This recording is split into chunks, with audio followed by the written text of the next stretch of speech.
Buenas noches. Radio Mujer te invita a disfrutar del placer de la lectura, acompañado de un buen libro y, por qué no, tomando un rico café o té. La noche no se... Porque leer siempre te dará sabiduría para tu vida. Conviértete en un amante de la lectura. Esto es Buenas noches, con Blanca Mercado. Iniciamos.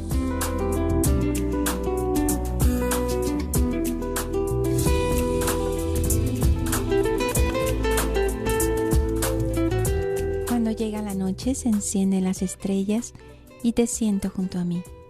Dulces sueños a quien me hace tan feliz con su sonrisa, a quien me entiende con su mirada y a quien me hace sentir tan apreciada con tan solo una frase.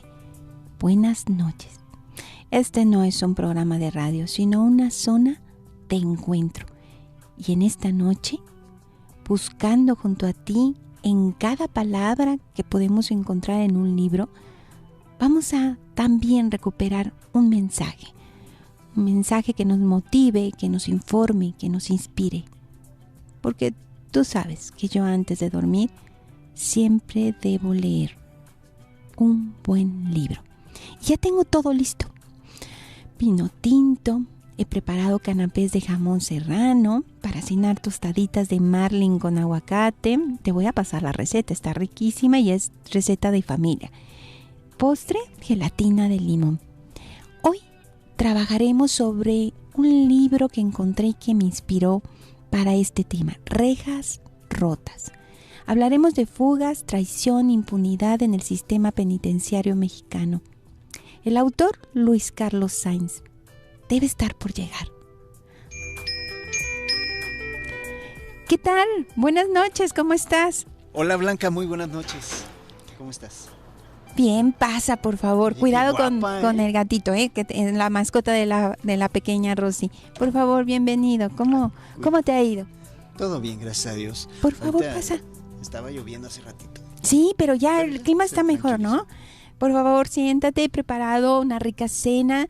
Vas a ver, te va a encantar. Y te voy a compartir, para que veas que soy buena onda, la receta de mi marlin. Me permití traer este pastelito de zarzamora. ¡Ay, qué rico! Para la dieta. Sí. Es yo sé que yo estoy segura que sí. Oye, qué bien huele, ¿eh? Sí, la verdad que sí. Y es una receta que ha pasado de generación a generación sobre el marlin, que te la voy a proporcionar también durante la noche, porque quiero que tú me cuentes todos tus secretos.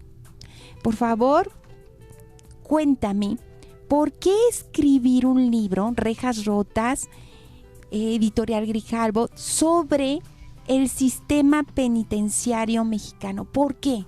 Bueno, a mí siempre me ha llamado la atención lo que pasa dentro de las cárceles, como a muchísima gente.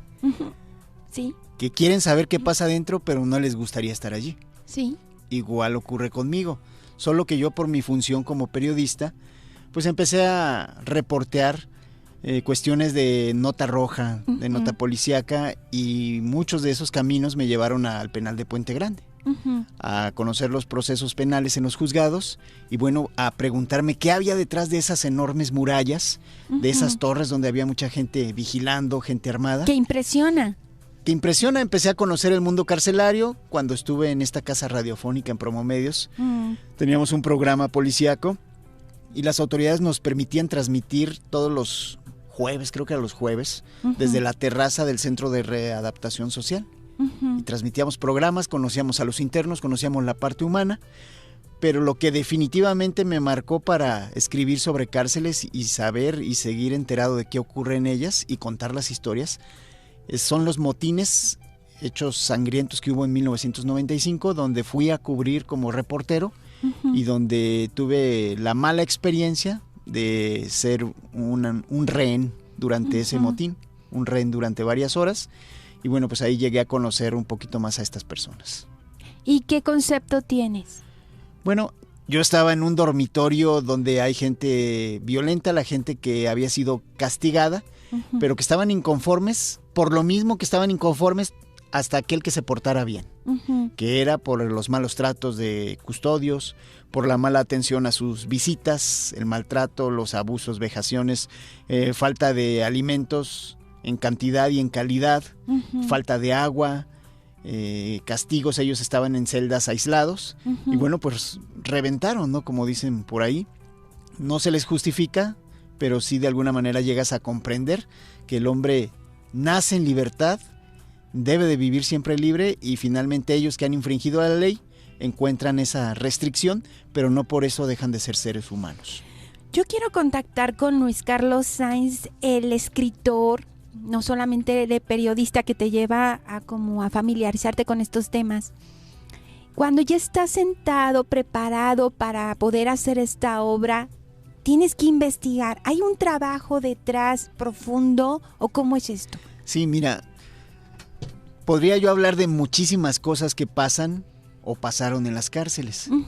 Y esto de las fugas fue en un momento, yo tenía pensado escribir otras cosas, pero de pronto me acordé de una o dos fugas y luego dije, ay, pues voy a hacer mi inventario de qué manera se han fugado. Eso fue algo que me vino a la mente y empecé a recordar casos.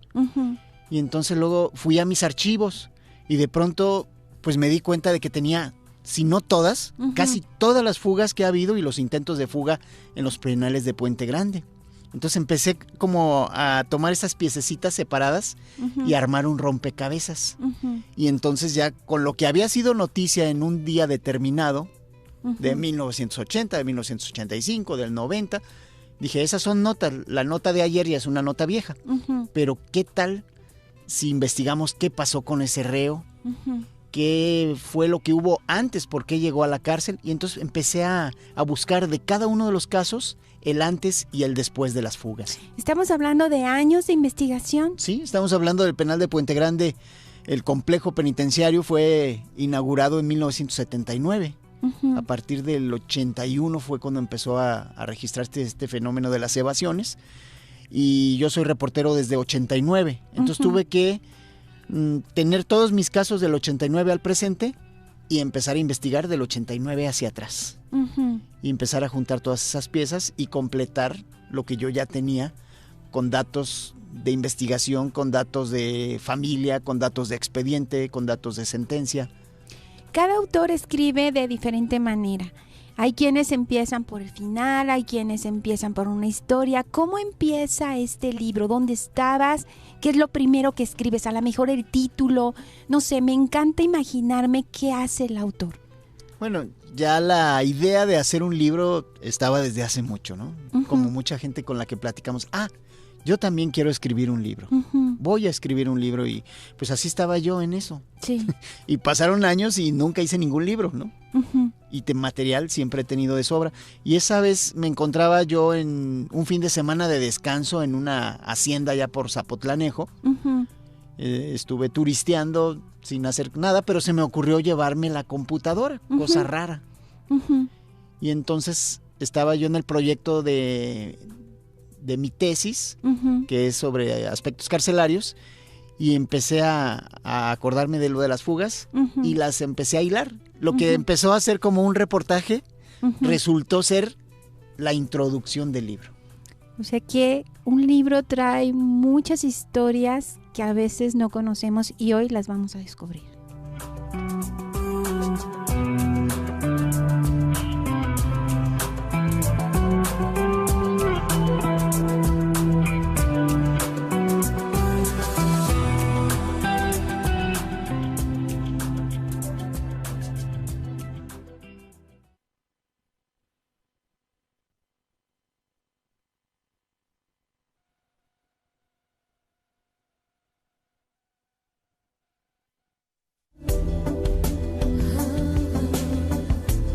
Los libros son amigos que nunca decepcionan.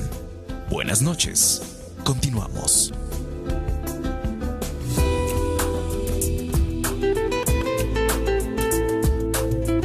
Al terminar el día, siempre es bueno visitar a los amigos y dedicarles tiempo. Y con una frase simple recordar cuánto te importan. Buenas noches. Y en este momento, seguramente el abuelo tiene algo que contar.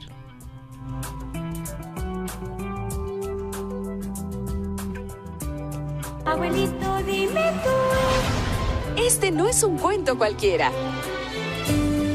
Este es el cuento del abuelo. El cuento del abuelo. Había una vez un caballo soberbio y orgulloso, altanero. Era su manera de caminar. Un día se encontró a un cansado asno y le dijo en tono arrogante: «Apártate en este instante de mi camino o te meto una patada». Aterrorizado, el pobre asno lo dejó pasar. El tiempo transcurrió y aquel caballo se enfermó y enflacó de tal manera que su amo lo destinó al trabajo de campo, pues ya no servía para nada. Ahora su trabajo era llevar estiércol o jalar una pesada carreta. Estaba tan fatigado que daba lástima. Un día se encontró al mismo asno que hacía tiempo había humillado. «No eres tú», dijo el asno. «¿Dónde está tu antiguo brío y orgullo? Ay, amigo, eso es lo que le sucede a todos los que son orgullosos». Moraleja: el poderoso no debe despreciar al débil, pues si cambia su suerte, sufrirá la burla y el menosprecio de aquellos de los que se burló.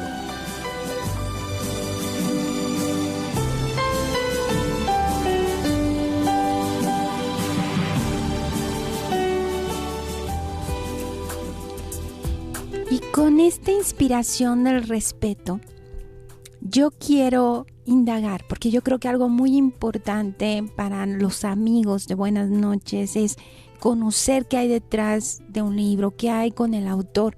Incluso esas cosas que a lo mejor siempre nos quedan como dudas y no nos atrevemos a preguntar.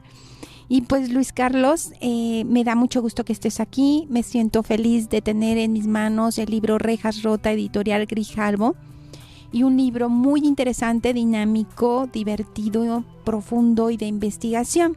Gracias. Tú has mencionado, no solamente ahora, sino en varios programas, te han preguntado los periodistas, yo no soy periodista, yo solamente soy tu amiga, en el sentido de los archivos secretos de Sáenz.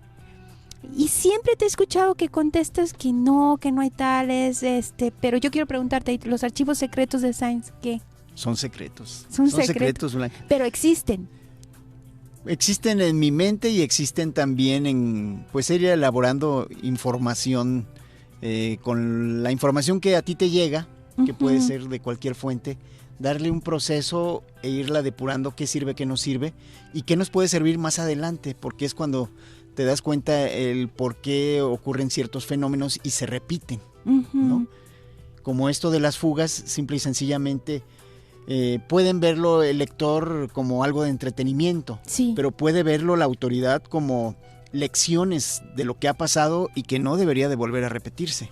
Pienso que es un libro que puede utilizarse de manera didáctica también en universidades para trabajar toda esta materia. Y los archivos, bueno, siempre fui y soy a la fecha muy tilichento, ¿no? Y desde un papelito lo coleccionaba. Yo recuerdo cuando empecé como reportero en la estación de radio, a mí desde niño me llamaba la atención los documentos, por ejemplo, con membrete. Iba al banco con mi padre, me llevaba algunas fichas del banco porque tenían un logotipo y a mí me gustaba tener una credencial desde niño. Entonces, cuando entré a la radio, recuerdo que con el licenciado Levi Gallardo empecé yo en otra estación de radio. Al final del programa se quedaban en la mesa todos los documentos, todos los boletines del ayuntamiento, del gobierno del estado, y yo me los llevaba. Y con el tiempo hice cerros completos de papeles, hasta que un día dije, bueno, todo esto no me sirve para nada. Y empecé a quedarme con aquellos documentos que me parecían interesantes. Ya estaba yo encaminado al periodismo, y los demás los regalé a quienes todavía tenían boiler de leña y de papel, pero yo me quedé con muchísimos papeles, y gracias a eso y a que siempre fui guardando información y ya con las computadoras fui almacenando, pues eso me facilitó mucho y es lo que me ha permitido sobrevivir en este mundo del periodismo, porque muchísimos compañeros míos reporteros hoy en día ya no están más en circulación. Llegamos a cierta edad donde ya si cambias de trabajo o intentas cambiar de trabajo ya no cabes en muchos lados, porque está el empuje fuerte de los jóvenes que ahora son universitarios. Entonces a mí el haber hecho archivos y el tener buena memoria me ha ayudado mucho a seguir en este medio y es algo que Que es la creo que es muy pasión por lo que importante, hacemos, ¿no? y lo que a los muchachos en las escuelas o a los jóvenes reporteros yo les digo, hoy estamos en la computadora, hoy hacen menos ejercicio mental porque aprietan un botón y consiguen la información de otro. Hagan sus propios archivos y van a sobrevivir. Y pueden crear obras como esta, no nada más de ser compiladores, sino realmente investigar y tener datos que otros no tienen. Pues eso nos sirve mucho. Quiero preguntarte cuál fue la frase o lo primero que escribes. ¿Lo recuerdas? ¿Tienes alguna idea de qué fue lo primero que escribes de este libro? El título, el prólogo, el índice. No sé, cada escritor me ha contestado de diferente forma. ¿Tú cómo lo has hecho? Al pensar en las fugas, lo inmediato que pensé, ¿por qué se escapa la gente? Entonces inicié con algo así como, el hombre ha nacido en libertad. Y a pesar de haber cometido la peor falta, de todos modos siempre va a buscar ese camino que es la libertad. Como algo que para él es fundamental. El sentido de su vida, del ser humano, tal vez es a través de la libertad. Y este interés por la libertad te lleva a escribir algo relacionado con la libertad. ¿Qué es para ti la libertad? Bueno, pues la libertad es el poder hacer lo que tú quieres. Obviamente tiene ciertos lugares donde tienes que respetar la libertad de los demás y es hasta donde puedes llegar, ¿no? Pero yo como periodista siempre he hablado de la libertad de expresión y por ello lo manifiesto a través de las páginas de un libro. Muy bien, entonces parte de la inspiración de Rejas Rotas es el sentido de la libertad y en esa búsqueda de la libertad estas fugas. Y vas narrando diferentes fugas. Me encanta porque lo haces de una manera divertida, no es un texto pesado, además de que es una investigación profunda y seria, no es un texto que sea difícil de leer. Para mí es muy importante esto, porque hay libros que son muy buenos, pero muy complicados para comprenderlos. Me gusta la manera en que lo has hecho, como muy sencillo, muy incluso en ciertas narraciones muy poético. Entonces te voy a invitar, me encanta sorprender a mis invitados, a que abras al azar tu libro y en una de las fugas me leas un párrafo. Ahí se detecta un buen libro, cuando al golpe de vista lo que lees suena interesante y fácil de comprender. Las andanzas de Michael o Glenn se complicaron en Palm Springs, California, cuando hizo amistad con Kim Robert Lavallee, un piloto aviador millonario, al parecer vinculado al tráfico de drogas con quien jugaba tenis. Los celos por la fortuna de Kim llevaron al gringo a planear la muerte de aquel para apoderarse de su dinero y darse una buena vida. Para ello contó con la complicidad de su también amigo Frank Soto. Ambos le tendieron una trampa al acaudalado hombre y lo asesinaron en su propio condominio. Lo golpearon con pies y manos y finalmente lo apuñalaron. Vaya, es parte y todo real, ¿verdad? Nada Sí. parte de la imaginación. Sí, este norteamericano que se fugó en 1991 de Puente Grande, el gringo, Michael Stuart Carrera, que tenía otro nombre, Glenn Stewart, él se fugó de un penal de los Estados Unidos. Estaba preso por lo que acabo de mencionar, matar a una persona millonaria. Era un hombre muy seductor que lograba tanto enquistarse o ingresar al mundo de personas con poder económico como seductor con las mujeres. Se fuga del penal de un penal de Estados Unidos y acá lo detienen nuevamente y se fuga del penal de Puente Grande disfrazado de mujer. Por eso un poquito del antecedente de por qué estaba detenido. Aquí en Vallarta lo detuvieron con droga. Entonces son personas, los delincuentes que han intentado estas fugas, son personas como tú, como yo, pero que tienen talentos que están muy marcados y que a lo mejor no de la manera más adecuada, pero los utilizan en esa falta de recursos para hacerlo en el camino correcto, pero son personas muy capaces. Sí, este hombre no tenía un trabajo formal, pero todo el mundo creía que era empresario, otros creían que era comerciante, porque lograba a través de manipulaciones conquistar a la gente, hombres y mujeres. Esa magia seductora. ¿Hay algunas características entre las fugas que nos presentas que hagan semejante a los personajes? Si me pudieras decir 3 cosas en las que viene a tu mente, así piensa rápido, 3 cosas en que tú has visto que se podrían parecer estas fugas, los personajes de estas fugas.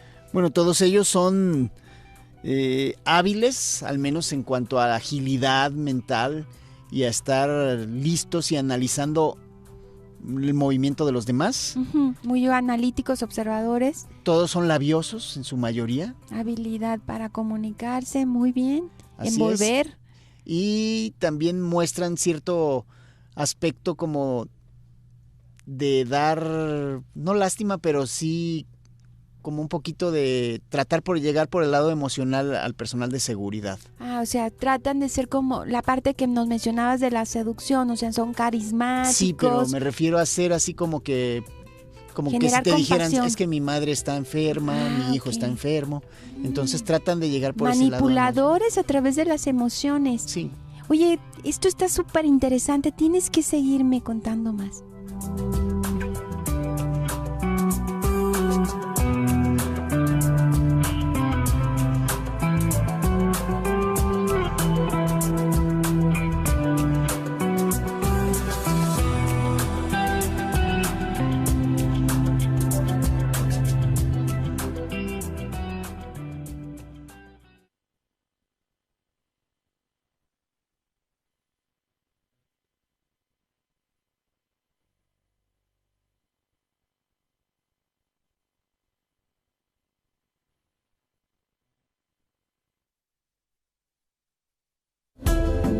Un buen libro es aquel que se abre con expectación y se cierra con provecho.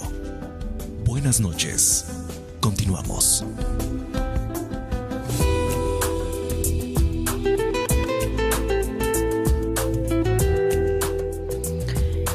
Un libro es un amigo, es un aliado, es una oportunidad de encuentro, es buscar respuestas.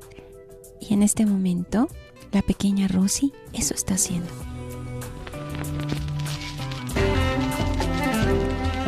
Escucha el ruido de las letras. La falsedad. A lo largo de toda nuestra vida nos encontramos con esta palabra. En personas, situaciones, circunstancias, engaños, chismes, calumnias, estafas, entre otras. Así todo esto tiene su origen y se genera a través de todas esas personas que llenan su vida de autoengaños, hipocresías, mentiras y algunas otras hasta de traiciones. De esas personas que dijeron ser de una forma y se muestran de otra, o en algún momento se revelaron de la manera que realmente eran, o nos dimos cuenta en realidad de quiénes son, al haberse mostrado y comportado con diferentes caretas que construyeron en base a sus creencias, pensamientos, expectativas y experiencias, pensando que de esta manera, fingiendo, funcionaría la vida, sacarán ventaja o provecho de algo y obtendrán lo que quieran. Y todos nosotros en alguna ocasión o más hemos caído en querer ser así, en fingir y dar una apariencia de lo que no somos por querer impresionar y quedar bien con los demás, por querer obtener y lograr algo a través de salirte con la tuya y con lo cual queremos validar y justificar el ser así, todo por nuestra conveniencia. Tomado del libro Recorriendo el Camino de la Vida, de José Humberto Magaña Gámez. Nunca dejes de mirar, nunca dejes de fluir, nunca dejes de reír. A veces es bueno gritar.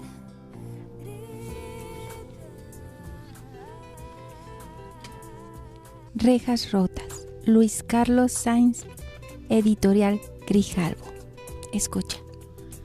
Los retos para el nuevo presidente Enrique Peña Nieto son muchos en materia de prisiones, como lo son en seguridad pública, procuración e impartición de justicia. En primer lugar, tendrá que respetar el aparente orden con que le entregan las instalaciones federales de los penales y vigilar su correcto funcionamiento, tanto operativo como administrativo. Foco que se funda, foco que se cambie, porque la experiencia nos dejó de enseñanza a poco más de 7 años de inaugurado el Centro Federal de Readaptación Social de Puente Grande, que ya no servían las puertas ni las cámaras, y la corrupción imperante favoreció la fuga del narcotraficante Joaquín Guzmán Loera. Y bueno, las fugas, parte importante de lo que viene siendo el fundamento de este libro. ¿De cuántas fugas nos estás hablando? ¿Cuántas son? ¿Alrededor de cuántas? ¿Más de 5? ¿Más? ¿Cuántas? No, pues muchísimas. Nada más en Rejas Rotas yo cuento 40 y tantas historias de las fugas consumadas. Hubo aproximadamente otras 30, 35 fugas frustradas que no se consumaron y que ya pues no pero que son buenos intentos de fuga y materializados hasta un nivel alto, me imagino. Claro, no. Si hablamos de la dinámica de quienes no han escapado, ya sea por voluntad propia o porque la autoridad lo impidió o algún asunto fortuito, pues vamos a encontrar con que son hasta más impactantes o emocionantes que algunos de los que se fugaron de una manera muy sencilla.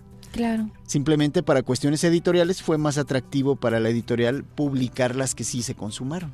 Muy bien, habrá que hacer un Rejas Rotas 2, ¿no? Con toda esa información que no se debe quedar solo en los archivos secretos de Science, sino que debe ser parte de todos los que te damos seguimiento. En eso estamos, Blanca. Algo que me llama mucho la atención, bueno, dentro de las fugas está la de Chapo Guzmán, pero te refieres a la primera fuga. Cuéntame. Sí, pues la primera, imagínate que ya tuviera el libro de la segunda. No. Ya me imagino que ahí viene también. ¿O es secreto también? Es un secreto. Okay. Bueno, a ver, sí, háblame de esta fuga de Chapo Guzmán que es publicada en tu libro. La primera fuga se da en un contexto muy especial donde se logra corromper y carcomer los cimientos del penal federal de Puente Grande, un penal de máxima seguridad, cuya honorabilidad estaba todavía a prueba. Nace en 1993 esta cárcel y en 99 empieza a descomponerse el sistema. Lo que leí hace unos momentos es lo que escribí cuando en 2012 empecé a hacer el libro y venía el cambio de administración. Efectivamente dejaron de funcionar muchas cosas en el penal debido a la corrupción. A que llegó gente de seguridad y por los narcotraficantes, quienes compraron drogas, el ingreso de prostitutas, agresiones al personal, agresiones a otros internos. Y bueno, en ese contexto se da la voz de alerta a la Ciudad de México que el Chapo Guzmán y otros narcotraficantes tenían ya el poder, estaban sobre el director del penal de máxima seguridad, mandan a acomodar a los internos a celdas de tratamientos especiales, que así les llaman, y estas órdenes no fueron cumplidas. Y cuando ya le iban a dar cumplimiento el 19 de enero de 2001, resulta que el Chapo Guzmán ya no estaba. Se dan cuenta de que se había fugado en un carrito de lavandería, empujado por un empleado de mantenimiento que había hecho buenas migas tiempo atrás con el Chapo Guzmán. Entonces hay cierto carisma. En un carrito de lavandería. Y en esta última fuga es en relación a un baño, ¿verdad? O sea, como que la limpieza y fluir le va bien al Chapo.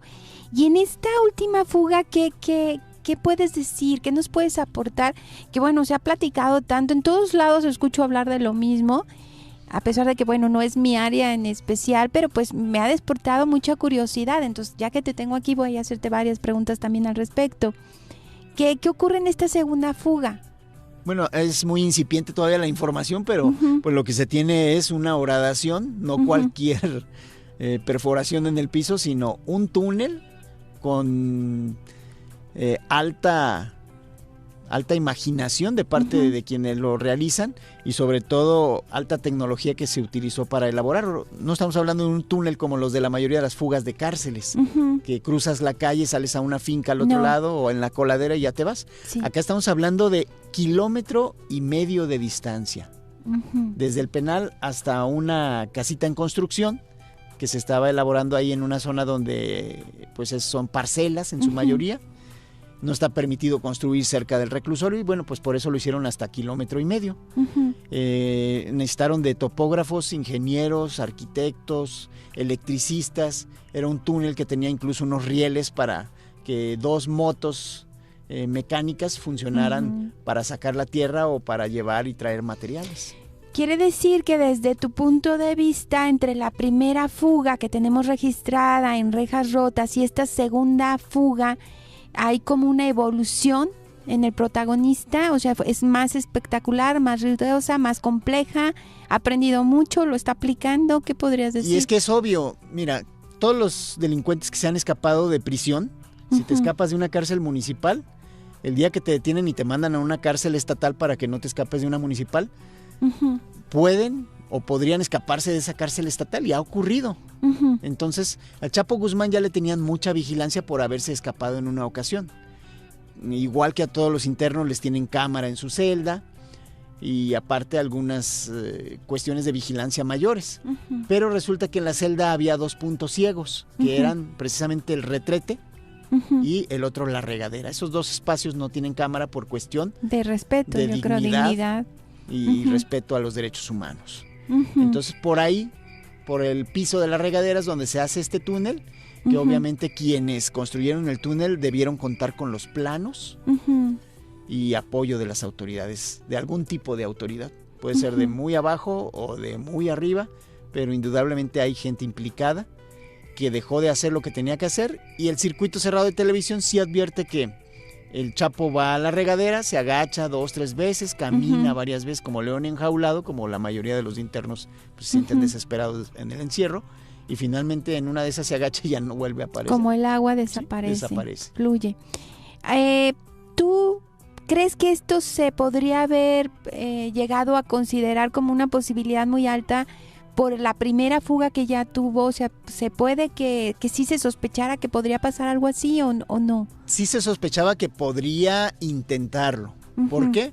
Porque estamos hablando de un narcotraficante no nada más donde su cerebro funciona con alta planeación y ejecución y todo lo que los psicólogos y criminólogos nos dicen, sino el poder económico. Al Chapo Guzmán, antes de detenerlo, se le publicita por parte de la revista Forbes como una de las personas más ricas del mundo. Y en México el segundo después de Carlos Slim. Entonces lo detienen, aseguran 5 inmuebles que conectaban con túneles al drenaje en Sinaloa, por donde llegó a escapar varias veces. Ahí lo detienen hasta Mazatlán, porque se les peló por túneles de unas casas. Y lo único que fue asegurado fue el armamento, algunos vehículos y las casas. ¿Dónde estaba la fortuna? ¿Dónde había otros inmuebles? Seguramente había mucho en inversión. Jamás se le aseguró. Entonces, un narcotraficante al que no le desactivas la parte económica es como si no lo detuvieras. Claro. Entonces, intentos se sospechó que iba a haber, pero no que pudiera consumarlos porque lo tenías muy bien vigilado o deberías detenerlos. Para un periodista, para los periodistas, Luis Carlos, ¿qué representa un hecho como el que estamos viviendo con el Chapo Guzmán? Es una oportunidad. A mí me interesa mucho que todos los amigos de Buenas Noches comprendamos por qué se ha vuelto tan importante hablar de esto. ¿Qué les representa? Bueno, mira, en primer lugar, a los que somos reporteros de las fuentes de seguridad y policíacas, pues obviamente nos apasiona y nos llama la atención. Y es una obligación. Pero este caso, desde hace muchos años, México se convirtió en nota roja. Las principales noticias de noticieros de televisión están en las malas noticias, ¿no? Yo quiero que me platiques mucho más de lo que hace un periodista y ahora un escritor. ¿Qué hay detrás? Tengo muchas dudas.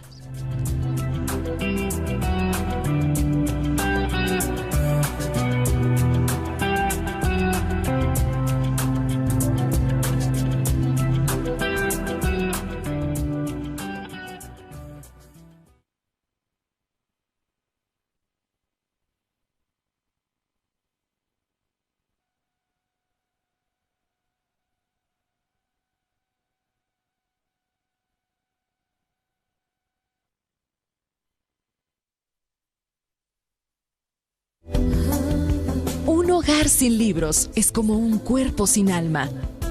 Buenas noches. Continuamos.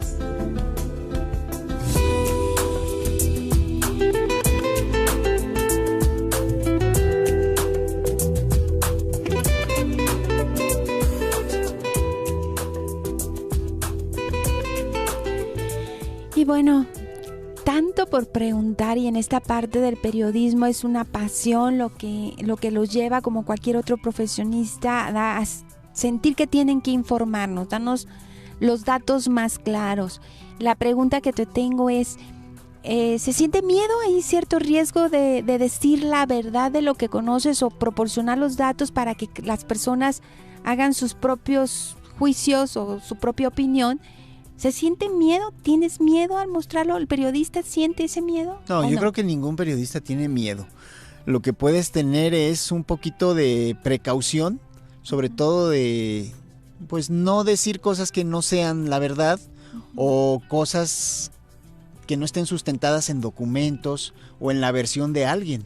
A lo mejor es cuando dices, ay, bueno, pues me reservo hasta tener más elementos. Pero ya cuando estás hablando, lo dices o citas precisamente quién está dando a conocer esa información. Oye, pues qué bueno, porque te voy a hacer varias preguntas, entonces, que me diste ya la libertad. Te invito, por favor, aquí está el Marlin. Te voy a pasar la receta, te va a encantar. Vino tinto, por favor. Vamos a probar de postre también al final de la cena, que seguramente... ¿Tú lo preparaste? No, llegué ahorita rápido ayer.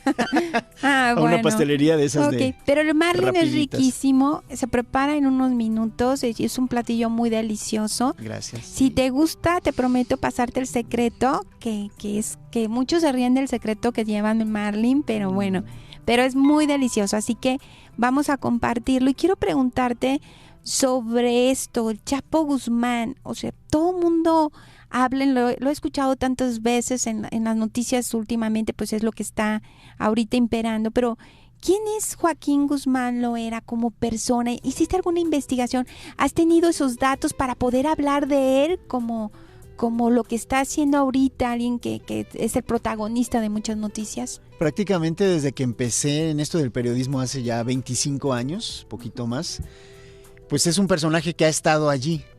Es un personaje que, por ejemplo, en 1992 empezó a sonar fuerte, porque hubo muchos hechos violentos en el estado de Jalisco, aquí en Guadalajara, en Puerto Vallarta, donde empezaron a participar dos grupos que se habían peleado y habían surgido de la misma organización criminal, que era el Cártel de Guadalajara. Se parte en varios fragmentos. Uno de ellos fue el Cártel de Ciudad Juárez con Amado Carrillo Fuentes, otro fue el Cártel de Tijuana con los hermanos Arellano Félix, y el otro fue el Cártel de Sinaloa, que no se llamaba así en ese entonces, con el Chapo Guzmán y el Güero Palma. Y vienen enfrentamientos entre los Arellano y la gente del Chapo Guzmán en Guadalajara, en Vallarta. De pronto aparecían muertas unas personas, ejecutaban a otros, a unos del Chapo, luego a otros de los Arellano, y eso fue lo que, cuando mataron al cardenal Juan Jesús Posadas Ocampo, hizo que plenamente quedara este hombre como uno de los más buscados, y lo detuvieron a los siguientes días el 7 de junio de 93 lo detuvieron. Y es como pudimos enterarnos un poco más. Es cuando ya hace más escándalo. ¿Quiere decir que se le atribuyen delitos como cuáles? Mira, inicialmente, antes que los mismos delitos contra la salud, se le atribuyeron varios homicidios. Homicidios dobles, homicidios de 3 personas, el asesinato, secuestro y homicidio de 9 personas en Iguala Guerrero. Fueron secuestrando personas desde Guadalajara y el Distrito Federal, familiares de un narcotraficante, y los asesinaron en Iguala Guerrero. Entonces tenía muchas causas penales por homicidios y todas las fue librando. Ningún caso de homicidio se le pudo comprobar al Chapo Guzmán. De 19 procesos penales, solo se obtuvieron condenas en 3, por portación de arma de fuego y por asuntos de narcotráfico, pero nunca por homicidio. Un asunto de narcotráfico relacionado con la posesión de unas pastillas. No creas que un cargamento de droga. ¿Este tipo de personas, según tus investigaciones, representan a alguien común?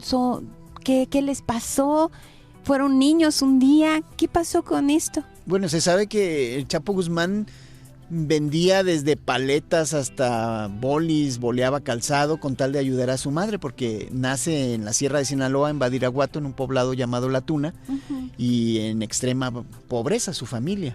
Empieza a juntarse con gente del narcotráfico, que es muy habitual que en Sinaloa se empiece a propagar esa idea de que de grande hay que ser narcotraficante. En algunos estratos eso ocurre, como en la sierra, y además de que mucha gente de tu familia o de alrededor se dedica a esas cuestiones. Entonces así se empieza a relacionar como ayudante, luego sicario pistolero y luego como lugarteniente, hasta que finalmente él pudo liderar su propia banda.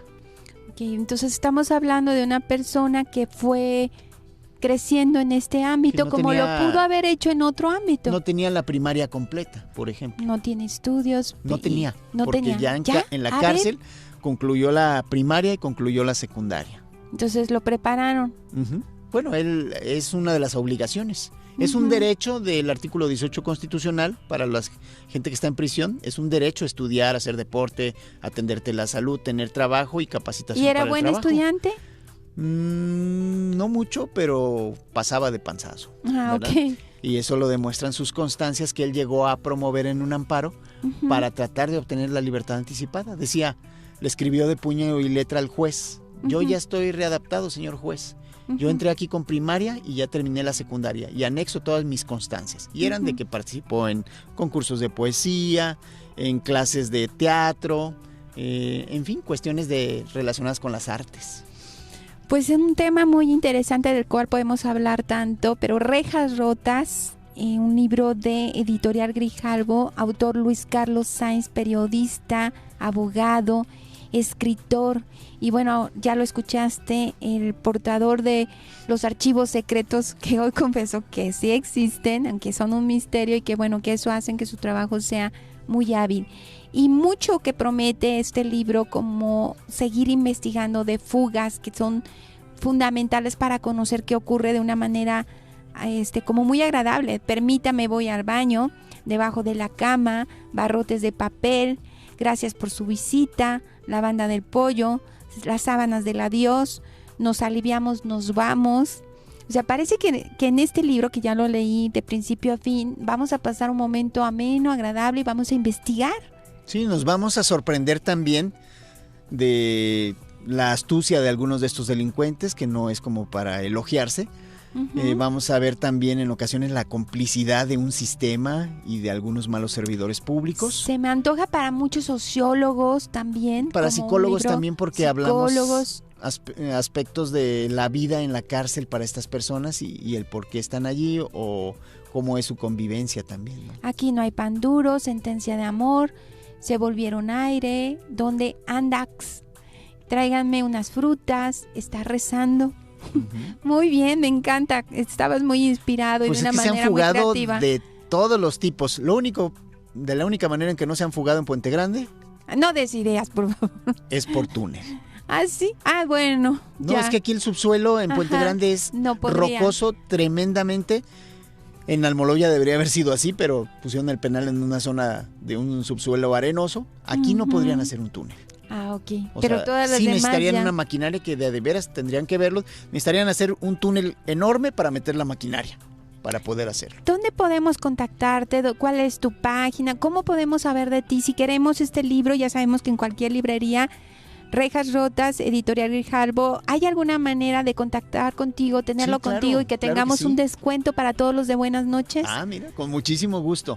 A través del Twitter, @Sainz Luis Carlos, SAINZ Luis Carlos. O en Facebook estoy como Luis Carlos Sainz Escritor. O en mi teléfono celular también, ¿Cuál es, que está por a la favor? orden, 333-508-4976. De nuevo, por favor.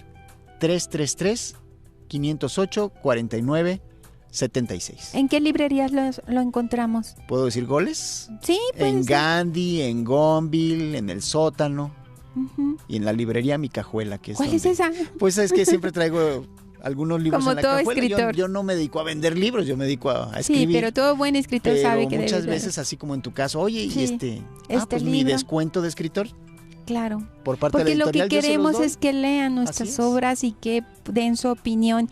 Y de este programa, Luis Carlos, la idea no es fomentar el hábito de la lectura, sino di no al hábito de la lectura y sí al placer de leer. Me encanta leer y pues ojalá y a toda la gente le gustara leer, ¿verdad? Yo creo que es algo de voluntad, no es de imponer. Y que cambiaría, y cada quien va cambiaría a la empezar a política, cambiaría la situación y haría un país mejor. Pues te invito a que sigas cenando, te agradezco mucho que estés con nosotros. Rejas Rotas, ese libro que hoy antes de dormir voy a seguir leyendo una vez más. Gracias, por favor, sigue No, gracias cenando. a ti, y gracias, se ve delicioso todo. Esta no es una despedida. ¿Cómo podría decirle adiós a quien posee la exclusividad de mi alma? Presiento que cuando caigan mis párpados cansados sobre su acostumbrada morada, compartiremos juntos un nuevo universo de sensaciones que no por ser tan fantástico y excesivo deja de ser real. Ahí tú y yo nos encontraremos. Que tengas buenas noches, que la paz de Dios llene todo tu ser, que tus ángeles te rodeen